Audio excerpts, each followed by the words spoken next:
네, 안녕하세요. 알렉솜입니다. 이번 편에서는 바이든하고 트럼프 구도와 해리스와 트럼프의 구도가 어떻게 다른지를 좀 알아보려고 하고요. 왜냐하면 트럼프는 같은 사람인데 왜 공격이 지금은 안 먹히느냐, 같은 공격이거든요. 근데 그런 것들이 안 먹히는 이유에 대해서 좀 알아보려고 하고요. 또 이번 선거가 이제 트럼프가 당선됐던 2016년하고 좀 다른 이유에 대해서 좀 알아보도록 하겠습니다. 네, 일단 바이든 트럼프랑 해리스 트럼프는 많이 다르죠. 뭐가 다르냐? 뭐 당연히 해리스는 여자고 바이든은 남자고 뭐 이런 것도 있겠습니다만 일단은 이제 둘 다 변화를 상징하는 후보가 아니었었던 거죠. 트럼프와 바이든. 우리는 둘 다의 4년을 겪어봤고 그 4년에 그렇게 만족하지 않고 오히려 뭔가 새로운 것들이 나타났으면 좋겠는데 그 변화가 보이지 않았고 그런 것들이 이제 보이지 않음으로 해서 이제 사람들이 피로도를 조금 느꼈다고 할 수도 있을 것 같고요. 네. 그리고 이제 민주당은 역사적으로 이제 좀 젊고 뭔가 이제 변화를 상징하는 후보들이 나왔을 때 잘 됐었던 것 같아요. 예를 들면 뭐 빌 클린턴이라든지 뭐 JFK도 그랬었고 뭐 오바마도 당연히 그 중에 하나고요. 네. 그래서 일단 지금 이제 해리스라고 하는 변화를 상징하는 이제 후보가 나왔지 않습니까? 그것도 굉장히 새롭다고 볼 수 있는데 이제 트럼프가 바이든을 공격했을 당시에는 백인 남자와 백인 남자 나이 든 할아버지 둘이 이제 싸우는구나 멀리서 보기 그림이 그렇거든요. 네. 그리고 뭐 바이든도 앉아요. 뭐 너가 그러냐? 뭐 토론에 나와서 골프 얼마 치냐 뭐 이런 얘기도 하고 골프 치면 뭐 같이 쳐봐 뭐 너 이길 수 있어 이런 약간 뭔가 이제 우리가 생각하기에 이제 뭐 좀 유치하죠 이런 것들 이런 그림을 계속 보여주다가 그리고 트럼프가 계속 가져왔던 프레이밍은 이거예요. 나는 깨케 묵은 워싱턴의 정치인이 아니고 아웃사이더로서 뭔가 새로운 것들을 가져올 수 있는 내가 변화다라고 하는 프레임이 있었는데 트럼프는 이미 4년의 시간을 통해서 우리에게 많은 걸 보여줬고 많이 노출이 됐고 이제 어떻게 보면 이제 집권층의 하나라고 볼 수 있죠.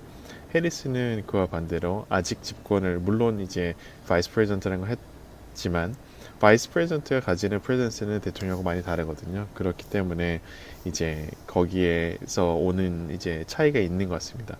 워싱턴의 키케모그 정치인이 아니라 새로운 보이스, 새로운 여자 대통령 이런 것들이 가져오는 신선함과 어떻게 보면 변화를 사람들이 기대해 볼 수 있을 것 같다. 그래서 이 프레임 자체가 트럼프가 만들어왔던 난 아웃사이더로서 뭔가 변화를 꾀할 수 있다가 더 이상 성립하지 않게 된 거죠. 네.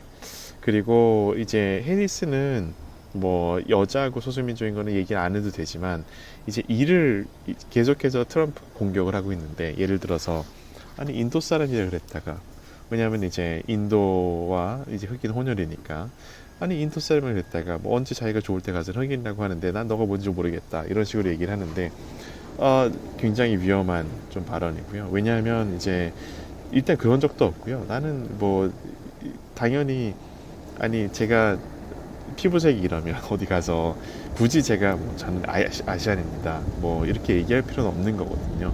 예전에 카말라 해리스가 뭐 나는 흑인이 아니다 혹은 인도 사람이 아니다라고 했던 적이 있으면 모르겠는데 그런 건 전혀 없었고 이제 그냥 어떻게 보면은 전혀 이제 서브스턴스가 없는 전혀 그 배경이 없고 그냥 트럼프는 그냥 공격하는 건데 이런 것들이 오히려 이제 젊은 세대 이제 투표권이 생긴 제인지라든지 이제 흑인들 또 소수민족들한테 굉장히 귀에 거슬려요.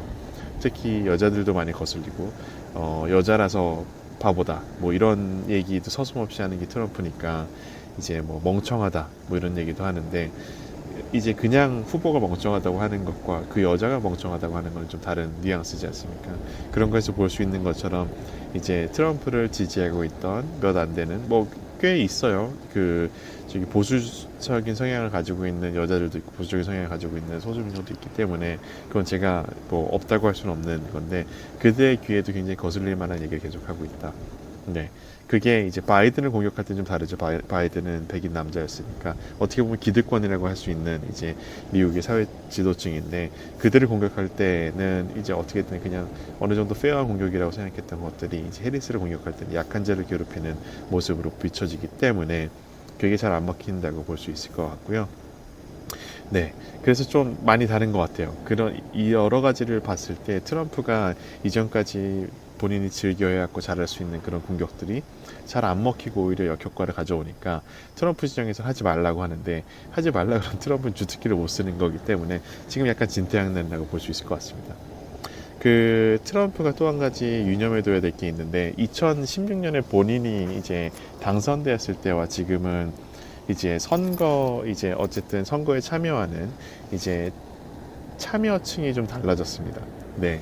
그 베이비 부머들이 이제 벌써 트럼프가 집권한 지도 4년이 됐고 트럼프를 뽑혔던 이제 2016년에서 벌써 한 7, 8년이 됐는데 그때 당시에 살아있었던 베이비 부머들 어떻게 보면은 트럼프를 뽑았던 나이 많은 세대들이 많이 죽었고요. 이제 그 당시에 이제 중학생, 고등학생이었던 젠지들이 대학생이 됐고 성인이 돼서 투표권을 가지게 됐습니다. 그 젠지는 여러분도 아시겠지만 이 PC, Political Correctness를 굉장히 중요하게 생각해요. 우리 게이 친구들에게 함부로 얘기하지 말 것. 소수민족들을 무시하거나 그들을 비하하는 말을 하면 안 된다.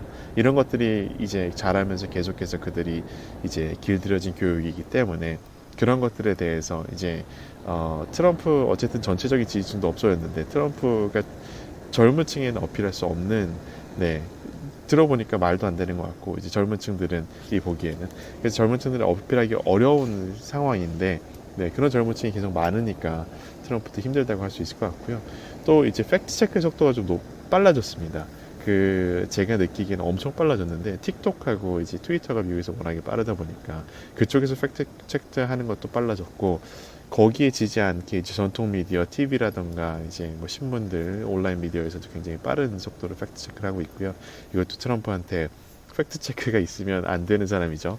어쨌든 그냥 이제 말을 하고 사람들이 듣기에 좀 불안해 할 것 같거나 뭔가 저 후보를 흠집낼 수 있을 만한 얘기를 하고 그게 나중에 사실이 아님이 밝혀졌을 때 이미 늦어야 되는데 이게 잘 구현이 안 되는 거죠. 네.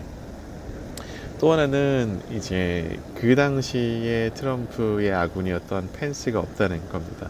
펜스의 자리는 지금은 JD 벤스라고 하는 어떻게 보면 이제 정치 초보가 같이 있고, 네, 그 사람도 트럼프가 뽑았던 건 자기 본인 바이기 때문이죠. 네, 펜스는 굉장히 노련한 정치인이고요. 여러분 아시겠지만 트럼프를 커버를 굉장히 잘했어요. 그 사람이 트럼프를 옹호하기 때문에 그 지지층에서도 어떻게 보면 저 사람이 옆에 있기 때문에 우리도 믿어줄 수 있다라고 했던 것도 많은데 제이디 벤스 같은 경우에는 나이도 젊고 야망도 있고 몇 년 전까지만 해도 트럼프를 욕했던 사람이고 그냥 이제 본인이 이제 힘을 얻기 위해서 어떻게 보면 트럼프를 이용하고도 할 수 있는데 계속해서 보면은 같이 공식 수상에서 보여지는 모습이 계속 삐걱대는 느낌이 계속 있고요. 네 그리고 그렇게 제이디 벤스는 뭐 어려서 그런지는 모르겠습니다. 어쨌든 그렇게 포용해서 맞춰주는 사람으로 보이진 않아요. 그래서 이제 거기에서 오는 이제 둘의 시너지가 아니라 오히려 역효과가 많이 나고 있는 것 같고요. 네. 둘 다 조금 거만한 인상을 좀 주거든요.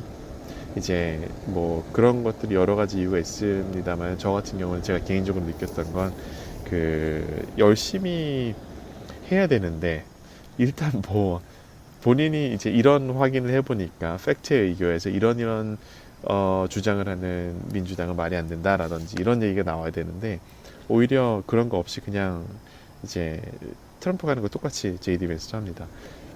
예를 들면 요번에 미국에서 러시아에 잡혔었던 포로들을 이제 그 내고를 해서 데려온 일이 있었는데 보통 이러면 뭐 잘했다라던가 뭐 지금 잘하는 것 같다 뭐 좋은 쪽으로 얘기를 많이 하거든요. 근데 공화당에서 이걸 가지고 공격을 했어요. 근데 공격을 했는데 문제는 뭐 트럼프도 야 뭐 이렇게 손해 보는 장사를 했겠지 뭐 네가 뭐 저기 바이든이 나 같으면은 내가 딜을 했었으면 잘했을 텐데 이렇게 얘기를 했는데 바이든한테 그 질문을 이제 한 기자가 이제 그 저기 바이든은 이제 기자회견하는데 앞에서 합니다. 자 어떻게 이렇게 얘기를 했는데 어떻게 생각하십니까? 바이든이 나가다 말고 돌아서서 다시 포디움에 와서 얘기를 해요. 그러면 네가 하지 그랬어 라고.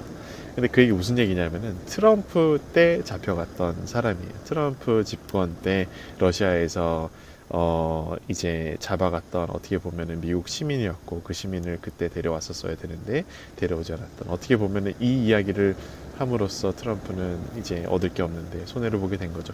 어쨌든 이런 식으로 이제 팩트 체크나 뭐 그런 거 없이 계속해서 그 공격을 하고 그런 것들도 원래 해왔던 뭐 성격의 것이라고 할 수도 있겠지만 좀 굉장히 거만한 모습을 많이 보이고 있어요. 그래서 그런 이미지 또 미니 트럼프 같은 그런 것들이 어떻게 보면은 본인들의 이제 어필할 수 있는 이제 중도 진보, 중도 보수층에 어필하기가 굉장히 어렵다.